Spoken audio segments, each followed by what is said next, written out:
Back in the building for the N.y.a show. Appreciate the continued support for the N.y.a show as we get right back into it like we always do.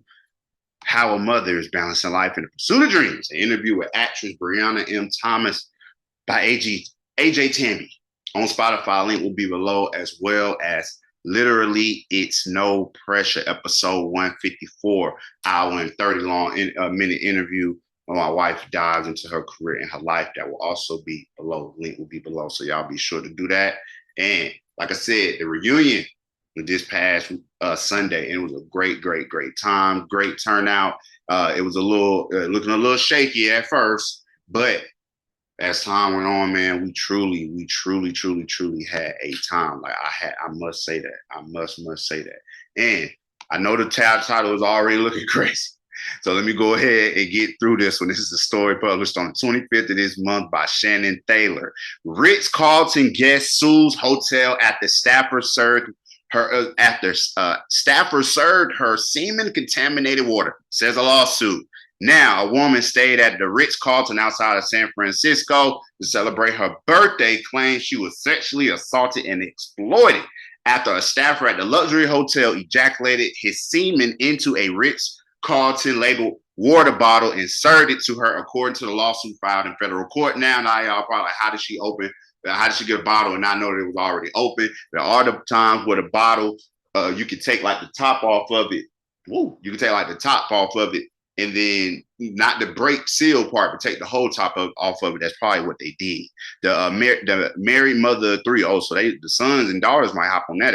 Identified in court documents known as Jane Doe, so the name is not out there, booked a room at the five-star Ritz-Carlton Half Moon Bay with her husband in November of last year for a birthday weekend. During her 4-night stay, Doe ordered water to her room and sipped from the hotel branded water bottle in the middle of the night when she realized that the taste and texture of the water she had ingested may have been semen, according to the lawsuit filed earlier this month. Another thing, the bottle of water wasn't open no time before. Lights must have been low when they brought the water, because water with semen in it, I would say you won't be able to see it.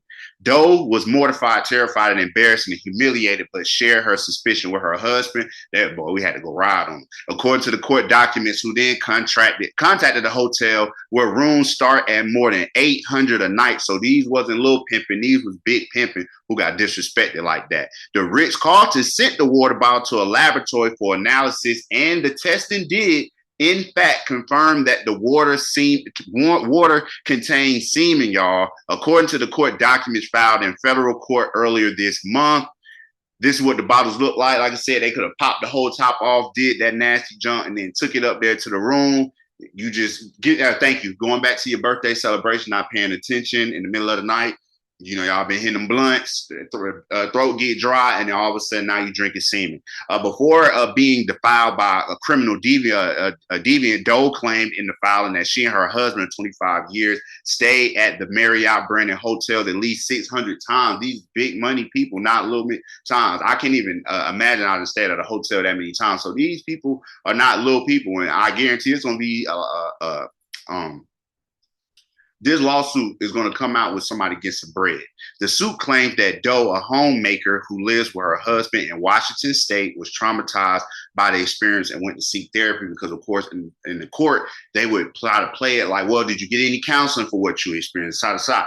The lawyers knew exactly what they were doing. They're not small-time people. To make matters worse, the Ritz-Carlton and Marriott International have refused to provide them with a copy of the actual lab results because they don't want to pay that money, which claims Doe was emotionally distressed over whether she ingested a sexually transmitted virus. That is truly disgusting. I can't even imagine, y'all.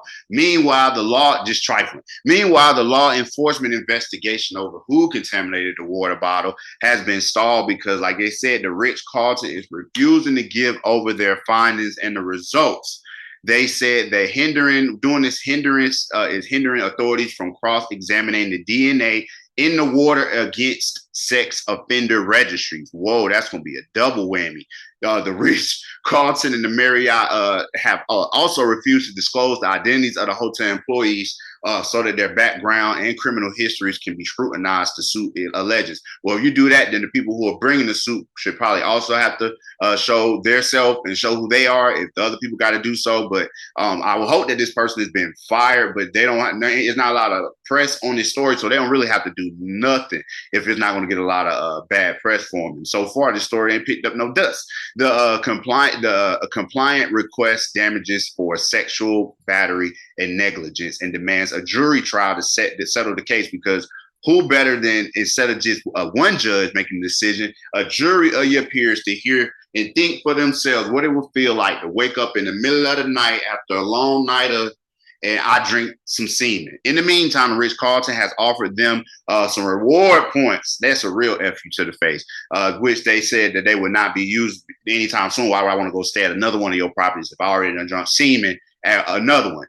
Terrence Jones, an attorney for Jane and John Doe at Cameron Jones Law Firm, told the Post, one of our clients' main concern is that the deviant is caught so that no one else get victimized, because, hey man, this woman may have been an attractive woman. I'm just assuming attractive woman get rejected, and then this is what you decide to do. He can turn around and do the same thing to other women, and I guarantee you don't do no nasty trifling junk like this if you ain't already done something like that in the past. So let me know what y'all thoughts on this story.